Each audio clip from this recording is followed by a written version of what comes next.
In the land of Kisiwa, the drought came quietly at first. Weeks passed, then months, and the river dried until children could walk across it without getting their feet wet. The soil cracked, the cows grew thin, and the people whispered prayers into empty cooking pots. But nothing prepared them for the morning when the sky turned a deep, burning red. Not the soft red of sunrise, but the angry red of fire trapped inside the heavens. Akinyi, the young rainmaker of the village, stepped out to face the sky. She lifted her calabash and began to sing the rain songs passed down from her grandmother. Her voice rose with hope, but the sky remained silent. No clouds, no wind, no rain.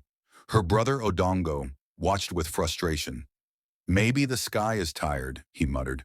"Maybe these traditions don't work anymore." Akinyi ignored him and tried again, but the burning sky refused to answer.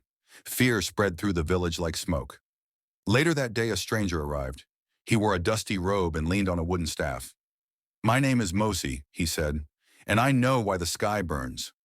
The villagers gathered around him as he spoke. "When the sky turns red, it is not because rain refuses you. It is because the clouds are being stolen." Akinyi stared at him in disbelief. "Clouds cannot be stolen."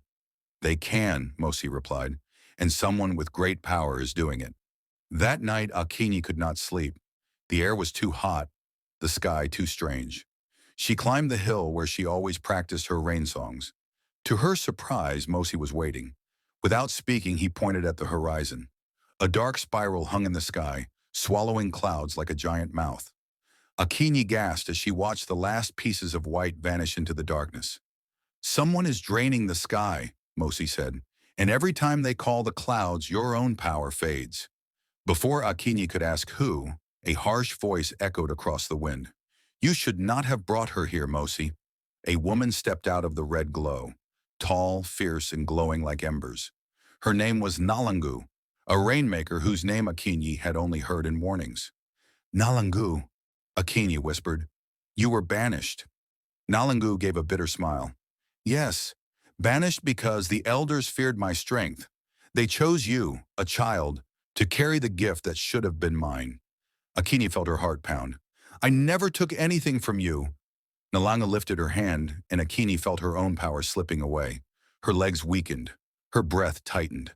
Nalang's magic wrapped around her like chains. "You did not take my gift," Nalang said, "but now I will take yours." Just then, Odongo rushed up the hill, shouting Akinyi's name. Nalang flicked her fingers and sent him crashing to the ground. "You cannot protect her," she said coldly. Akinyi turned to Mosi, desperate. "Why is she doing this?" Mosi's voice trembled. "Because she was once what you are, and she is my sister." Akinyi felt the world stop. Nalangu and Mosi, siblings? Nalangu raised her staff toward the sky, and the swirling vortex grew larger. Lightning cracked across the burning clouds. Mosi stepped forward. "Sister, enough. This path will destroy you." Nalangu glared at him. "You left me because you were weak." "I left because you chose anger over wisdom," he replied. The sky roared, and Akinyi felt her power being drained faster. Her vision blurred. Her knees buckled. Mosi shouted, "Akinyi, your power is not in the calabash. It is in your spirit. Call the rain from within." Akinyi closed her eyes. She remembered her grandmother's voice saying, "The sky answers love, not fear." She took a deep breath and began to sing. Her voice was weak at first, trembling like a small flame in strong wind. But then Odongo, bruised and breathing hard, lifted his voice in an old village chant.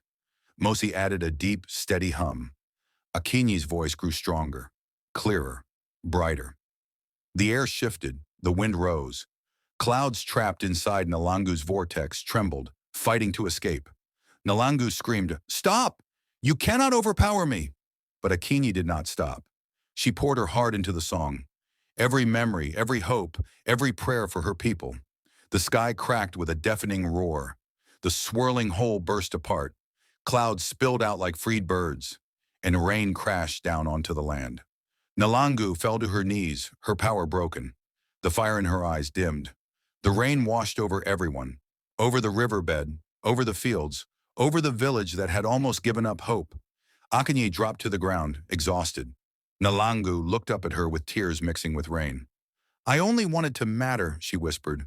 You still can, Akinyi said softly, but not this way. Mosey knelt beside his sister, placing a gentle hand on her shoulder. You are not lost, Nalangu. Come home. The storm calmed, and a rainbow stretched across the sky. Odongo placed his arm around his sister. You saved us, he said. Traditions still matter.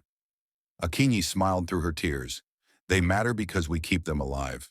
And from that day, the legend of the burning sky lived on, a reminder that courage, unity, and a pure heart can call the rain back home. Story by African and Asian Folktale by Sora